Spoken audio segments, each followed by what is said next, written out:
I want to ask you about Governor Romney in a minute, but first I want to go back in time. Jeb Bush did a roundtable with some reporters in New York today, and he said this, the former Florida Governor Jeb Bush: Ronald Reagan would have, based on his record of finding accommodation, finding some degree of common ground, similar to my dad, they would have a hard time if you define the Republican Party, and I don't, as having an orthodoxy that doesn't allow for disagreement.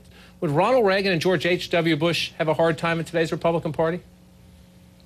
Well, I don't think so. I mean, first of all, I'm not sure what Jeb's referring to. We just had, as you know, because you were out there covering it, we just had a pretty grueling campaign, which had a fair amount of disagreement, a pretty wide range of views from Ron Paul to, say, Tim Pawlenty.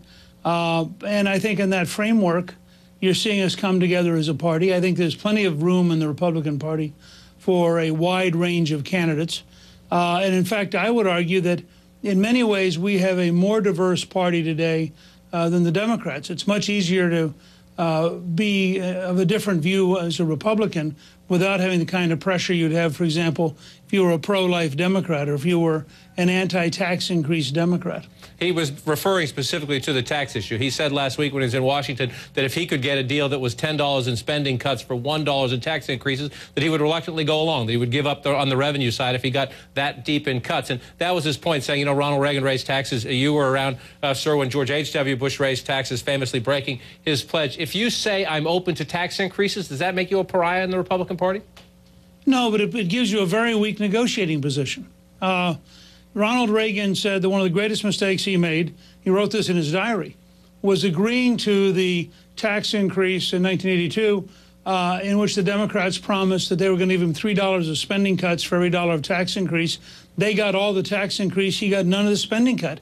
And after that, he became much firmer against any kind of a deal because he distrusted them so deeply. So I started, and I think, frankly, President George H.W. Bush was very badly served by his advisors who convinced him to break read my lips, no new taxes, and I think it hurt him.